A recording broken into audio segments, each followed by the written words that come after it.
அனைவருக்கும் இனிய வணக்கம். கனடாவை சேர்ந்த ஒரு நபர் இன்று நாடு முழுவதும் பெரும் பரபரப்பை ஏற்படுத்தி இருக்கிறார். டீல் ரீஜனை சேர்ந்த ஒரு இமிகிரண்ட் கன்சல்டன்ட் இன்ஸ்டாகிராமில் ஒரு காணொளியினை பதிவிடுகிறார். அதில் பல பாஸ்போர்ட்களையும் கனடா நுழைவு அனுமதிகளையும் கேமராவின் முன் காட்டி தன்னை பெரும் வெற்றியாளன் என்று வெளிப்படுத்தியுள்ளார். இந்த காணொளியின் நோக்கம் என்னவாக பார்க்கப்படுகிறது என்றால், நான் மிக சிறந்த ஆலோசகர், நிறைய பேருக்கு நுழைவு அனுமதி பெற்று தருகின்றேன், அந்த எண்ணத்தை மக்களிடம் விதைப்பதே காரணமாக இருக்கிறது. ஆனால் அவர் நினைத்ததை விட இந்த காணொளி எதிர்மறை அர்த்தத்தில் வேகமாக பரவியது. ஏற்கனவே குடியேற்றம் காரணமாக நாடு பாதிக்கப்பட்டது என்று நினைக்கும் சிலருக்கு இந்த காணொளி ஒரு வாய்ப்பாக மாறிவிட்டது.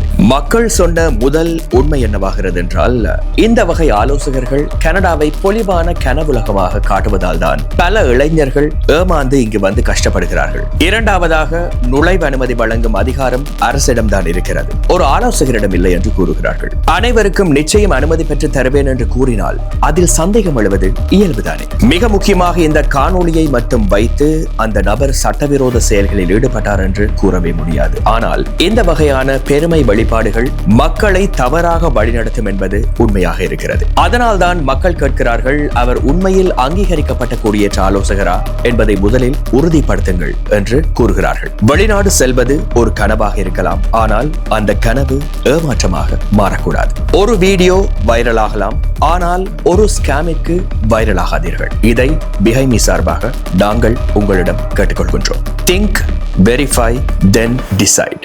மீண்டும் சந்திப்போம்.